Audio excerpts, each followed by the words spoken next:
오늘 우리가 함께 살펴볼 성경 본문은 지난주에 이어지는 예레미야 1장 4절부터 10절까지입니다. 예레미야 1장 4절부터 10절까지 기록된 하나님의 말씀을 통하여 하나님께서 어떤 말씀으로 자신의 종을 그 백성들을 위해 세우시는지를 살펴보도록 하겠습니다. 예레미야 1장 4절부터 10절까지 기록된 하나님의 말씀을 낭독하겠습니다. 여호와의 말씀이 내게 임하니라. 이르시되 내가 너를 모태에 짓기 전에 너를 알았고 내가 배에서 나오기 전에 너를 성별하였고 너를 여러 나라의 선지자로 세웠노라 하시기로 내가 이르되 슬프도소이다. 주 여호와여 보소서 나는 아이라 말할 줄을 알지 못하나이다 하니 여호와께서 내게 이르시되 너는 아이라 말하지 말고 내가 너를 누구에게 보내든지 너는 가며 내가 내게 무엇을 명령하든지 너는 말할지니라. 너는 그들 때문에 두려워하지 말라. 내가 너와 함께하여 너를 구원하리라. 나 여호와의 말이니라 하시고 여호와께서 그의 손을 내밀어 내 입에 대시며 여호와께서 내게 이르시되 보라 내가 내 말을 내 입에 두었노라. 보라 내가 오늘 너를 여러 나라와 여러 왕국 위에 세워 내가 그것들을 뽑고 파괴하며 파멸하고 넘어뜨리며 건설하고 심게 하였느니라 하시니라. 아멘. 설교 후에는 시편 139편 9절, 10절, 13절을 이어서 부르도록 하겠습니다.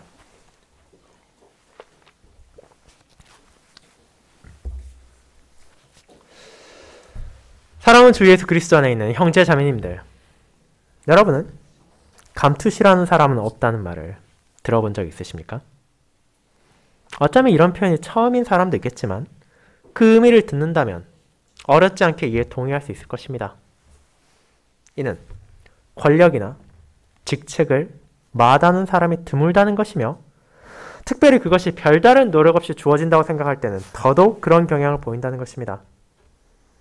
작게는 학교의 반장이나 아파트 단지의 동장으로부터 시작하여 더 크게 나아가서는 국회의원이나 대통령과 같은 자리를 노리는 수많은 사람들이 있습니다. 물론 그런 자리를 통해 누릴 수 있는 권력과 이점만 있는 것이 아니라 그 이상으로 무거운 책임이 있다는 것을 알고 있는 사람들은 이에 대해 신중한 자세를 가지기도 하지만 많은 사람들은 대체적으로 책임이나 소명보다는 자기가 챙길 수 있는 이권이나 권리에만 집중하여 이성을 잃고 어떻게든 그 자리를 차지하려 합니다. 그리고 그 권력을 남용하여 많은 사람들에게 피해와 아픔을 주는 것도 결코 드문 일이 아닙니다. 과거에도 수많은 크고 작은 탐관 오리들이 있었고 오늘날에도 부패한 직분자들이 나라와 사회를 좀먹고 있습니다. 하지만 모든 사람들이 이런 감투에 탐닉하고 이성을 잃지는 않습니다. 눈앞에 놓여있는 이득이나 권한만을 바라보는 것이 아니라 오히려 그 안에 담겨있는 소명이 무엇인지 그것을 바르게 수행하는 것이 얼마나 힘든 것인지를 이해하는 사람들은 쉽사리 그런 직책을 맡으려 하지 않을 뿐 아니라 오히려 꺼리는 경우도 있다는 것을 우리는 알고 있습니다. 그리고 오늘 본문에서 우리는 예레미야에게 주어진 선지자로의 부름을 바라보게 됩니다. 여호와의 말씀은 그로 하여금 자신이 모태에 짓기 전부터 하나님께서 선지자로 부를 것을 결정하셨음을 알게 하였습니다. 그러나 예레미야는 그 소명을 결코 가볍게 여기지 않았습니다.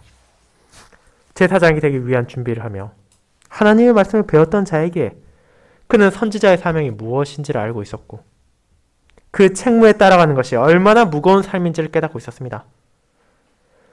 거짓 선지자들이 온 유다를 활보하며 왕과 백성들을 현혹시켰고 예레미야는 그런 상황에서 선지자의 바른 직분을 알고 있었기에 부족한 자신으로서는 그 소명을 온전히 감당하기 힘들다는 고백을 하며 슬픔과 함께 이를 거절하고자 하였으나 여호와께서는 그런 예레미야를 선지자를 세우심을 통해 타락과 배덕으로 가득 찬 유다에 자신의 공의와 진리를 선포하게 하셨습니다. 결국 예레미야는 자신의 뜻을 고집하며 하나님의 뜻을 거역하는 대신 비록 그 앞길이 결코 순탄하지 못하며 그의 남은 삶에 고난이 가득할 것을 알면서도 자신을 부르신 여호와의 말씀에 따라 선지자로서의 사명을 받아들이게 되었습니다.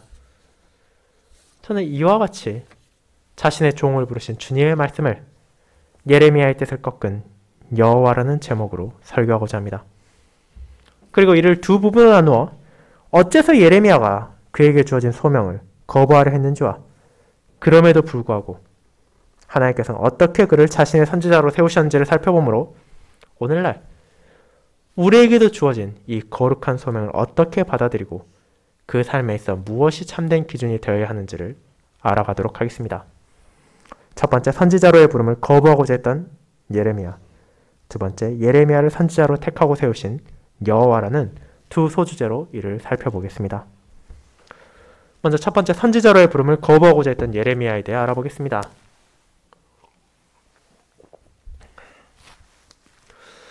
형제자매 여러분, 우리는 지난주에 예레미야의 전체 내용을 살펴보기 전 그것이 처음으로 작성되었던 유다의 시기가 어땠는지, 그리고 그런 시대에 세워진 선지자가 어떤 배경을 가진 인물이었는지를 알아보았습니다.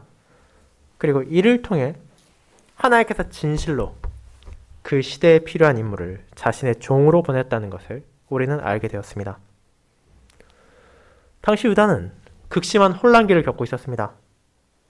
그들이 위치한 근동지방의 정세가 급변하고 있었고, 기존의 강대국인 아수르와 새롭게 떠오르는 애국과 바벨론 사이에서 정치적, 군사적으로 많은 압력을 받고 있었습니다.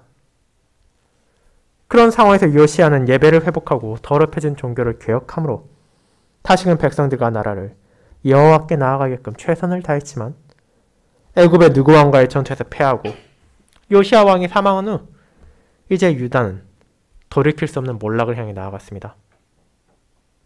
그의 아들인 여호아스로부터 시작하여 그 나라의 마지막 왕인 시드기야에 이르기까지 그들은 모두 여호와 앞에 죄를 범했고 그분을 의지하여 도움을 구한 대신 세상의 방식으로 상황을 해결하고자 하므로 타락하고 실패했습니다. 그런 왕의 배덕은 그만으로 멈추지 않고 제사장, 장로들, 그리고 가장 밑으로는 일반 백성들까지 전염되어 유다가 몰락할 당시 우리는 언약 백성의 나라라 자부심을 가지고 하나님과 관계를 가지는 것을 자랑하던 이들이 얼마나 심각한 악에 빠졌는지를 역대하 36장을 통해 보게 되었습니다.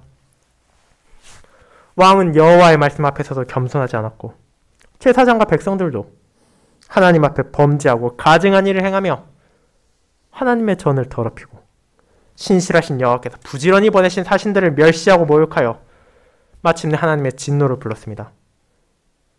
그 결과 예레미야를 통해 심판을 선언하셨던 주님의 뜻은 성취되었고 그 누구도 이제는 하나님의 뜻이 이루어지지 않을 것이라고 말하는 사람이 없는 비참한 시기를 언약 백성들은 경험하게 되었습니다. 그런 타락한 시대에 세워질 선지자로 여호와께서는 예레미야를 선택하셨습니다. 그리고 그 이유는 그가 자라온 환경과 배경에서부터 드러납니다. 그는 예루살렘에서 얼마 떨어지지 않은 아나도 땅의 제사장인 힐기야의 아들이었습니다. 그리고 그 지명과 예레미야 본문에서 나오는 표현들을 살펴볼 때 아마도 그는 엘리 제사장의 후손으로 보입니다. 엘리와 그의 후손인 아비아달은 하나님 앞에서 죄를 짓고 어리석은 판단하는 결과 심판을 피하지 못했습니다. 그런 선조들의 잘못과 그에 따른 징벌을 예레미야는 알고 있었습니다. 그리고 이를 단순히 아는 것만을 넘어 그는 선과 악을 구별할 수 있도록 율법을 배웠습니다. 제사장 가문의 아들로 태어났다는 것은 장성한 이후 하나님의 종으로 봉사하게 된다는 것을 의미했기에 아버지의 지도 아래에서 거룩한 율법을 배우고 여호와의 말씀을 살피며 성전 예식들의 의미와 시행 방법들을 알았기 때문입니다. 그처럼 제사장 가문에서 자라나며 예레미야는 그 시대의 배덕과 무도가 하나님 앞에서 얼마나 악한 것이며 얼마나 끔찍한 심판을 불러올 것인지를 알았습니다. 자신의 동족들과 형제, 자매들을 사랑했기에 그는 그가 여호와의 말씀을 전하는 것이 어떤 결과를 가져올 것인지 쉽게 예측할 수 있었음에도 불구하고 주어진 하나님의 뜻에 따라 눈물을 흘리고 탄식을 토하면서도 회개하라, 이 땅에 심판이 찾아올 것이다라는 것을 선언하고 그리고 그 이후에 있을 회복까지도 여호와의 말씀에 따라 선언했습니다. 이제 그에 이어지는 오늘의 본문은 2절에 나타난 여호와의 말씀이 어떻게 예레미야를 향해 임했고 그를 통해 하나님께서 자신의 종을 세운지를 보여줍니다. 4절과 5절은 이를 구체적으로 묘사합니다. 예레미야는 이어지는 글들이 자신이 꾸며내거나 창작한 것이 아니라는 것을 다시 한번 증거합니다. 그보다 앞섰던 많은 선지자들이 그러했고 그의 뒤를 이은 선지자들이 그러했듯이 예레미야 역시 하나님의 말씀을 통해 소명을 받았고 그 말씀에 따라 인도되며 살아간 것이지 결코 자신의 욕심이나 권력을 향한 갈망 가운데 스스로 그 직분에 취한 것이 아니라는 것을 숨기지 않고 알려줍니다. 그렇게 그는 자신에게 임한 하나님의 말씀이 어떠했는지를 5절에서 기록합니다. 이는 다음과 같습니다. 내가 너를 모태에 짓기 전에 너를 알았고 내가 배에서 나오기 전에 너를 성별하였고 너를 여러 나라의 선지자로 세웠노라. 이 부름의 내용을 살펴보면 하나님께서 얼마나 놀라운 능력을 지니고 계시는지 그리고 그분께서 예레미야를 돌보실 뿐 아니라 그 백성을 향해 어떻게 신실하심을 보이시는지 깨닫게 됩니다. 하나님은 무려 4차례에 걸쳐 그를 부르셨음을 설명합니다. 그를 모태에 지으셨고 그와 같은 지음 이전에 알았고 배에서 나오기 전에도 이미 성별하였으며 이제 열방의 선지자로 세우셨습니다. 이 각각의 표현들이 어떤 의미를 지니고 있습니까? 하나님께서는 영원 가운데 그분의 경륜을 세우셨습니다. 이 말은 온 세상과 모든 피조물에 대한 계획을 가지고 계신다는 뜻입니다. 그분께서는 오늘날 일반적인 회사가 사원을 뽑는 것처럼 이제 저 예레미야라는 사람이 적절한 소질을 가졌고 적합한 배경을 가졌을 뿐 아니라 신실한 모습을 보이니 우리 회사 직원으로 삼아서 일하게 하는 것이 아니라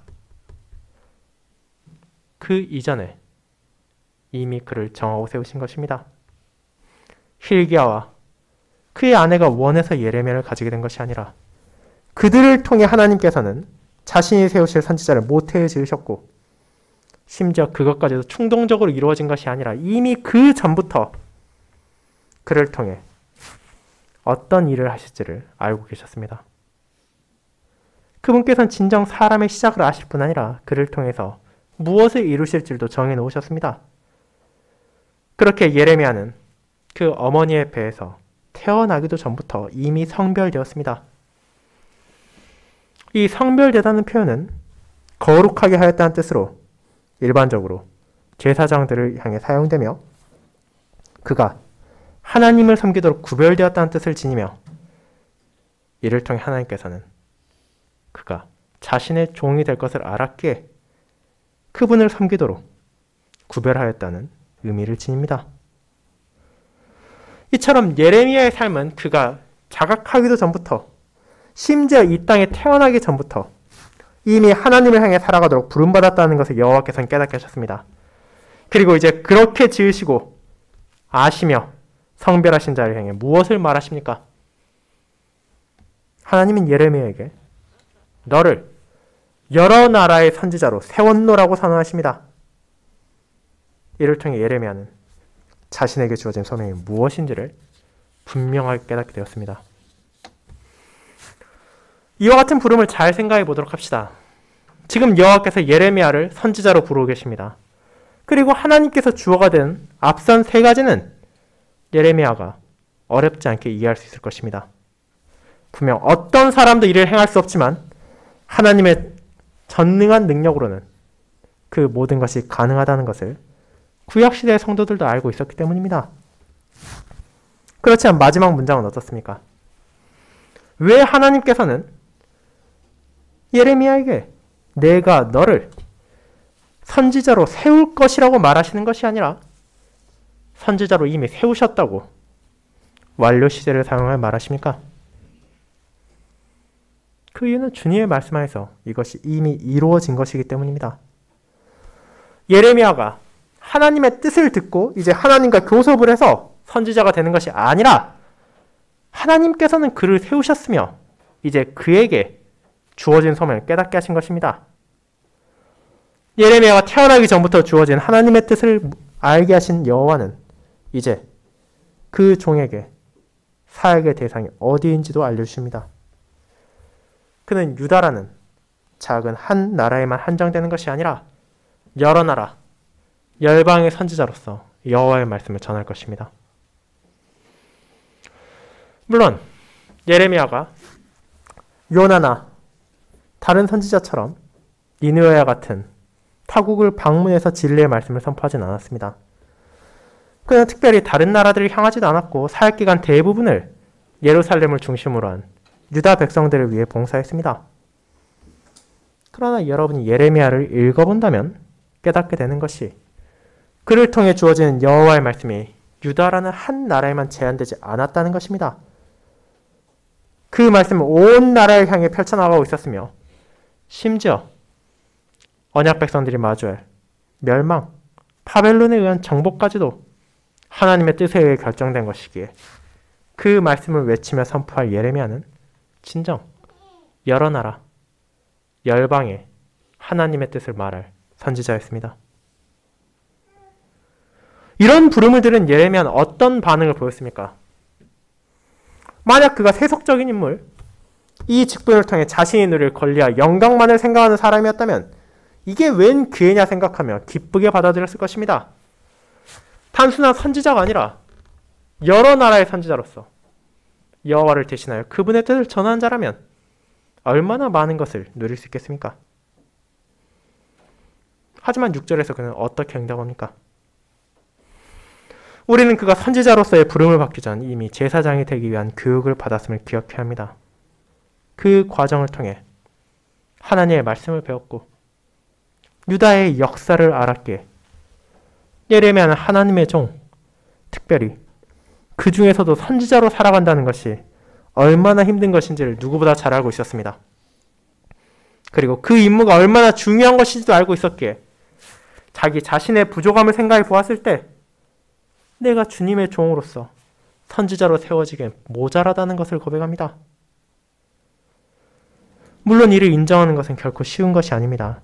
그는 자신의 슬픔을 고백합니다. 예레미야는 이 시대에 선지자가 얼마나 필요한지를 잘 알고 있었고 지금 하나님을 향해 그분의 계획에 문제가 있다고 말하는 것이 아닙니다. 다만 내가 너무 부족하여 그 중요한 소명을 감당하기에는 힘들다고 슬프게 인정한 것입니다.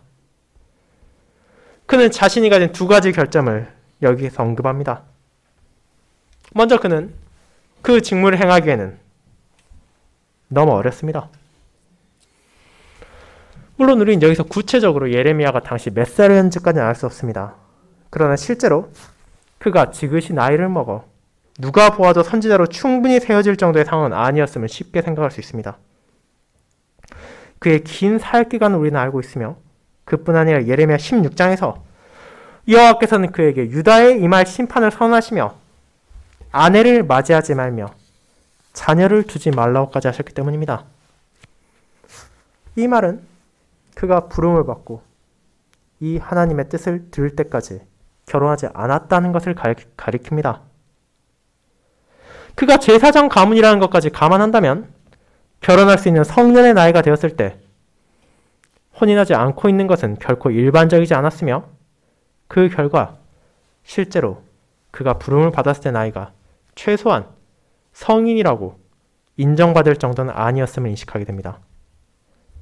그렇게 사무엘이 어린 나이부터 제사장인 엘리 밑에서 하나님을 섬기며 공적인 사역을 준비했던 것처럼 하나님은 예레미야가 어느 정도 교육을 받은 이후 공적인 제사장 직분으로 나아가기 전에 그가 실제로 임할 소명은 제사장이 아니라 선지자라는 것을 깨닫게 하셨습니다. 그렇게 예레미야가 이 부름을 쉽게 받아들일 수 없던 것은 어쩌면 당연한 것일지도 모릅니다. 오늘날에도 여전히 그런 풍조가 남아있지만 유다에서도 나이가 너무 어린 사람의 말은 종종 권위를 담기 어려우며 무시당하기 쉬웠습니다. 심지어 예레미야는 그것만이 아니라 그 자신이 달변가가 아니라는 것 또한 인정할 수밖에 없었습니다. 그가 아무리 노력하고 성실하게 직무를 수행하려 한다 하더라도 그가 생각했던 미래와 하나님께서 지금 그를 향해 준비하신 소명은 너무나 다른 것이었습니다. 그의 예상대로 미래가 흘러갔다면 예레미야는 제사장의 아들로서 충분한 교육을 받고 장성에서 제사장 직분을 맡게 될 것입니다. 그리고 제사장이란 혈통을 통해 이어지는 것이기에 그가 제사장이 된다는 것에 그 누구도 불만을 가지거나 거부하는 사람 역시 없을 것이며 매일의 상황에서 제사장으로서 주어진 일과를 규칙적으로 수행하면 큰 문제가 없을 것입니다. 그 직무를 임하는데 변설 능력이 부족한 것은 큰 지장이 되지도 못합니다. 그러나 만약 지금 그가 하나님께서 말씀하신 대로 선지자로서의 소명을 받는다면 어떻습니까? 그는 이제 끊임없이 사람들 앞에 나아가서 그들에게 말씀을 선포해야 하고 그들에게 회개를 요청하며 죄에서 떠날 것을 권면해야 합니다. 심지어 그가 전한 말 가운데 상당수는 그들이 듣기를 원하지 않는 것임을 그에 앞선 선지자들의 사역을 통해 알았을 것입니다. 그렇게 예레미야는 어린 자신이 심지어 유창한 언어 능력을 가지고 있지도 못하다는 것을 고백하며 그런 결점이 혹여라도 하나님의 말씀을 더럽히고 언약 백성들 가운데 전해지는 그분의 뜻에 방해가 될까 생각하며 슬퍼하고 이 소명을 거부하고자 했습니다. 그것이 바로 여호와의 부름을 받은 예레미야의 즉각적인 반응이었습니다. 선지자, 하나님의 말씀을 전하는 자로서 호가호위하며 자신의 이득을 생각한 것이 아니라 그분의 뜻을 진지하게 생각하고 그분의 말씀이 바르게 선포되어야 한다는 것을 알았기에 그는 자신의 부족함에 슬퍼하며 하나님을 향해 그 모든 결점과 연약함을 숨기지 않았으며 자신이 그 중대한 책무를 맡기에는 적합하지 않다는 것을 고백합니다. 그렇게 그는 하나님의 뜻을 들었음에도 자신의 연약함을 이유로 이를 거부하고자 한 것입니다. 그리고 우리는 이와 아주 유사해 보이는 상황을 앞선 출애굽기 본문에서도 보게 됩니다. 어린 예레미야가 자신의 눌변을 이유로 하나님께서 주신 소명을 거부하려 했다면 당시 기준으로 이미 적지 않은 나이였던 모세는 그 또한 자신의 부족함, 특별히 입이 뻣뻣하고 혀가 둔함을 이유로 이스라엘의 인도자로서의 소명을 거부하고자 했습니다. 그가 하나님께 불렸을 당시 나이가 이미 80살이었고 예레미야가 그러했듯이 모세 또한 그에게 주어진 소명이 얼마나 무거운 책임을 가지는지도 알고 있었습니다. 애굽 왕가에서 자라난 모세는 당대 근동지방을 호령하던 바로의 권력이 얼마나 강성한지를 알았고 그의 앞에서 하나님의 말을 전하고 이스라엘 백성들을 인도한다는 것이 결코 쉬운 일이 아니라는 것을 누구보다 잘 인식하고 있었습니다. 그렇게 부족한 자신으로서는 그 책무를 감당하는 것이 힘들다고 주님께 고백합니다. 그리고 실제로 모세와 예레미야만이 아니라 많은 선지자들은 그들에게 주어진 소명의 무거움과 그 자신의 연약함을 알고 있었기에 이 직분이 결코 안락함을 보장하는 자리가 아니라는 것을 인식했고 아무런 생각 없이 이득을 탐할 수 있는 감투가 아니라는 것을 깨닫고 있었습니다. 오히려 자신의 부족함을 알고 하나님의 거룩함을 알며 그 소명의 무거움을 알면 알수록 나같이 부족한 사람이 아니라 더 나은 사람, 더 뛰어나고 더 훌륭한 자가 자신을 대신해 그 직무를 수행해야 하는 것이 아닌가라는 생각을 떨쳐낼 수 없었습니다. 그리고 이것이 단순히 책임을 회피하기 위한 것만이 아니라 하나님의 위엄을 알고 선지자의 중요성을 알고 있는 것이기에 하나님께서는 그들을 부르실 때 그들이 자신의 부족함을 겸손히 고백해도 용서하셨고 그들의 필요함을 채워주사 자신의 종으로서 선지자로 세우신 후 부지런히 그 백성들에게 보내셨습니다. 사랑하는 형제자매 여러분, 그리고 이와 같은 자세는 과거의 선지자들에게만 한정된 것이 아닙니다. 예레미야의 첫 부분에서 우리가 함께 고백한 것처럼 저와 여러분 역시 대선지자이신 그리스도의 기름 부음에 참여하여 선지자로서의 소명을 받았습니다. 우리는 자신의 모든 삶 가운데 하나님의 이름을 고백하며 그분의 이름을 증거하도록 부름받았습니다. 그렇지만 나의 실상은 어떻습니까? 우리는 여전히 그 책무를 회피하곤 합니다. 나는 말을 못하니, 나의 일이 바쁘니, 나의 상황이 좋지 못하니, 여러 가지 이유가 머릿속을 떠도는 와중에 내가 진정으로 해야 할 말을 하지 못하고 내가 증거해야 할 진리를 바르게 나타내지 못할 경우가 너무나 많지 않습니까? 물론 그 모든 이유가 악한 것은 아닐 것이며 나의 부족함으로 인해 하나님의 뜻이 온전히 선포되지 못할 것에 대한 두려움도 있을 것입니다. 그렇게 우리의 주님께서는 이어지는 본문을 통해 개인의 상황이나 개인의 뜻에 따라 하나님의 부르심을 받아들인 것이 아니라 하나님의 뜻에 따라 그분의 말씀을 전하는 것이야말로 모든 신자들에게 주어진 은혜이자 요구라는 것을 깨닫게 하시며 그런 그들에게 필요한 것을 이미 은혜 가운데 충분히 주셨다는 것을 알게 하십니다. 그것이 두 번째, 예레미야를 선지자로 택하고 세우신 여호와로 이어집니다.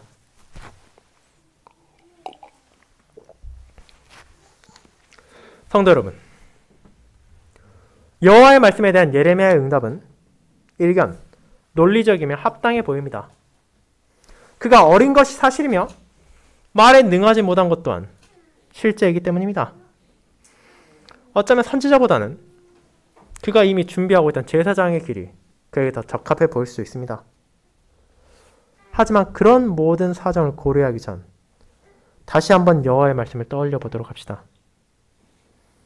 그분께서는 이미 그를 여러 나라의 선지자로 세우셨습니다. 그가 태어나기 전에 이미 그를 성별하셨고 그가 뱃속에 자리 잡기 전부터 아실 뿐 아니라 그를 모태에 지으신 분 역시 하나님이십니다. 그렇다면 이 무한한 권능을 보이신 여호와께서 친정 예레미야의 부족함을 모르셔서 그를 선지자로 세우고자 하신 것입니까? 그렇지 않습니다. 하나님께서는 그 모든 결점과 부족함을 아시지만 그럼에도 그를 그 시대에 적합한 사자로 택하셨고 그를 부르셨으며 이를 위해 그를 이 땅에 보내셨습니다. 이제 주님께서는 자신의 결점을 슬퍼하는 예레미야에게 그 모든 부족함을 채워주실 것을 약속해 주십니다. 사람들은 그가 어리다고 무시할 수 있습니다. 하지만 그가 가지는 권위는 그의 나이에서 기인한 것이 아니라 그가 전하는 말씀의 주인인 하나님으로부터 나오는 것입니다. 세상에 그 어떤 존재도 제사장, 장로, 심지어 유다의 왕이라 할지라도 예레미야가 여호와의 뜻에 따라 그분의 말씀을 전하는 한 그들이 가진 권위로 선지자를 무시해서도 안 됩니다. 왜냐하면 선지자는 그의 권위로 나아가는 것이 아니라 그를 부르시고 그를 세우신 여호와의 말씀을 선포하는 것이기 때문입니다. 그리고 주님께서는 이 사실을 그의 나이로 말미암아 선지자로서의 소명이 왜곡될까 두려워하던 예레미야에게 알려주심으로 그가 진정 의지하는 것, 진정 바라보아야 하는 것이 주변 사람들의 시선이 아니라 그 말씀을 전하시는 그의 주이신 하나님임을 알게 하셨습니다. 그렇다면 이제 그가 생각하던 또 다른 결점, 부족한 언변에 대해서는 어떤 답을 주십니까? 그는 분명 훌륭한 연설가가 아니었을 것이며 그를 반대하는 수많은 사람들 앞에서 연약하다 느껴질 수도 있습니다. 그가 심판을 말할 때 불쾌감을 느낀 이들은 앞선 선지자들에게 그러했듯이 예레미야를 공격할 수도 있고 비난할 수도 있으며 실제로 그런 일들은 예레미야의 삶에 끊임없이 찾아옵니다. 하지만 여호와께서는 그런 이유로 선지자로서의 소명을 거부할 수 없음을 깨닫게 하십니다. 하나님의 일을 하는 선지자의 권위가 그의 나이나 경력에서 찾아오는 것이 아닌 것처럼 그가 여호와의 말씀을 전하는 데 있어서 필요한 것도 얼마나 능수능란하게 말을 잘하고 설득력 있는 웅변을 열변한지가 아니기 때문입니다. 물론 그와 같은 것들이 전혀 의미가 없다고 말할 수 없으며 부가적인 가치를 지닐 수 있겠지만 그럼에도 주님께서 보내신 사자에게 가장 중요한 것은 그 무엇도 아닌 얼마나 신실하게 그분의 말씀을 전달하는가입니다. 그렇게 여호와께서는 그분의 손을 내어 예레미야의 입에 대시며 말하십니다. 보라, 내가 내 말을 내 입에 두었노라. 자신의 선지자가 할 말을 정하는 분은 그의 주이신 여호와이시고 그가 누구에게 나아갈지를 결정하는 것 또한 하나님이십니다. 그렇게 이 사실을 예레미야로 확신하게 하신 주님께서는 그가 가진 모든 연약함이나 결점에도 불구하고 그를 자신의 선지자로 세우시고 이를 개인의 생각이나 사정으로 거부하지 않게 하시며 이제 주의 종으로서 백성에게 나아가도록 그를 세우셨습니다. 그렇지만 그 사실이 예레미야의 앞으로의 삶이 순탄하다는 것은 결코 아닙니다. 8절에서 암시되는 것처럼 그가 전하는 여호와의 말씀을 싫어하고 극렬하게 반발하는 이들이 나타날 것입니다. 이 선지자는 앞으로 눈물을 흘리고 한탄을 토하며 두려움을 경험하고 애통함을 외칠 것입니다. 그러나 그 모든 순간에도 예레미야가 선지자로서의 자신의 소명을 내던지지 않고 끝까지 붙잡을 수 있는 이유는 자신에게 말씀을 주시고 이 소명을 주신 하나님께서 그와 함께 하시기 때문이며 궁극적으로 그를 건지실 것이기 때문입니다. 그 약속을 여호와께서 자신의 말로 주시고 확증하셨습니다. 그리고 그분께서 이제 그에게 주어질 말, 여호와의 말씀이 얼마나 강력한 능력을 가지고 있는지도 깨닫게 하십니다. 여호와께서 그의 입에 두실 말들이 어떻게 이루어질 것인지를 10절에서 우리는 보게 됩니다.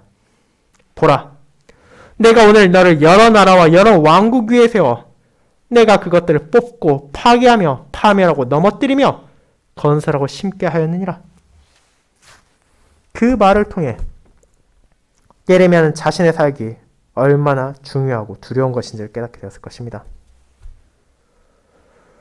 실상은 예레미야가 자신을 둘러싼 사람들을 두려워해야 되는 것이 아니라 오히려 그들이 예레미야를 통해 전해지는 여호와의 말씀을 두려워해야 마땅합니다.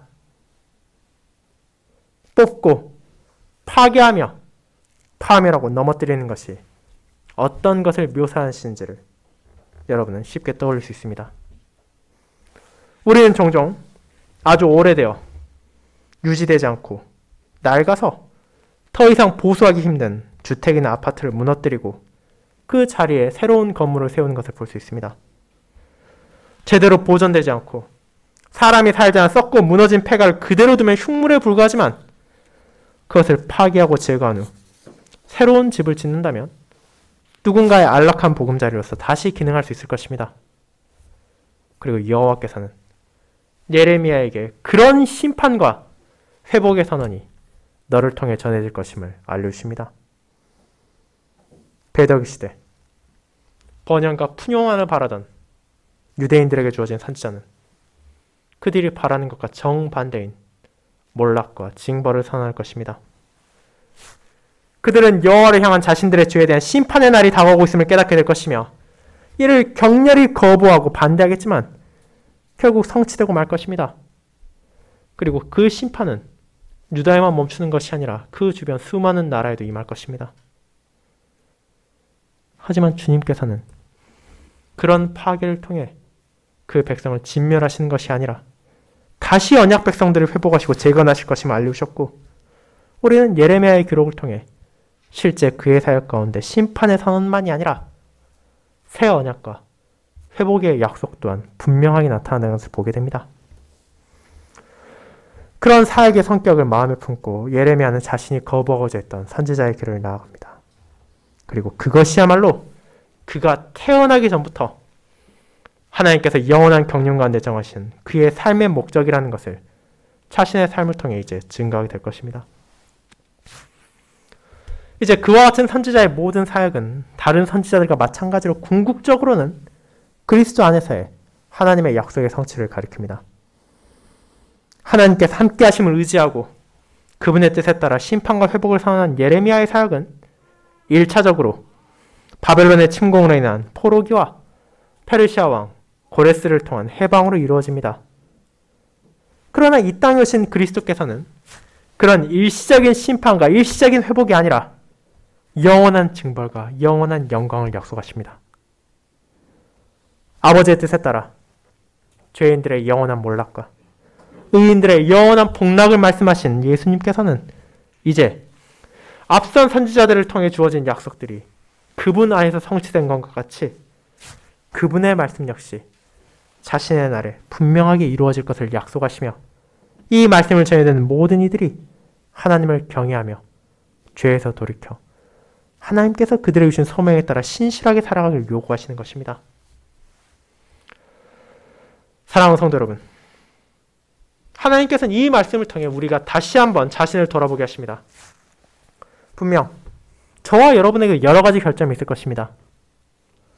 그것은 나이가 될 수도 있고 성별이 될 수도 있으며 직업이나 여러 가지 상황적 요건이 될 수도 있습니다. 우리가 주님께 받은 소명을 실천하는 것을 막는 무수히 많은 요인이 있다는 것을 우리는 인정하지 않을 수 없습니다.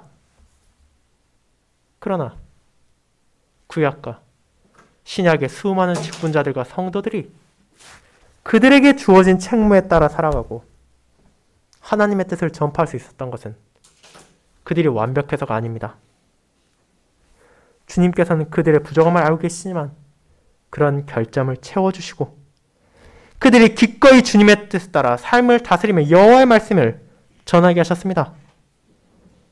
그리고 그 말씀의 주인인 여호와의 권능이 얼마나 놀라운 것인지를 역사 가운데 증거하심으로 이를 선포하는 자신의 종들이 세상을 두려워하는 것이 아니라 오히려 세상이 그들을 두려워하며 그들을 통해 하나님을 바라보고 그분을 경외하도록 인도하십니다. 그렇게 저와 여러분 역시 자신의 부족함을 겸손히 인정하면서도 능력이 많으신 하나님께서 자신의 자녀와 백성들이 그분께서 정하신 뜻에 따라 살아갈 수 있도록 은혜를 충분히 베푸신다는 것을 고백하며 나의 사정이나 나의 생각에 기인하여 하나님의 뜻을 거부한 대신 그 모든 것에 앞선 주님의 뜻에 순종하며 그분의 이름을 높이며 그분의 진리를 선포하도록 합시다. 그리고 그 가운데 나타난 죄인을 향한 심판과 의인에게 약속된 영광을 기억함으로 그리스도의 날 그 모든 약속이 이루어질 것임을 확신하며 우리 안에 자리 잡을 수 있는 두려움을 내려놓고 오직 하나님의 말씀이 나의 입을 통해서 나의 행동을 통해서 나의 모든 삶을 통해 나타나도록 그분의 은혜를 구하시길 바랍니다.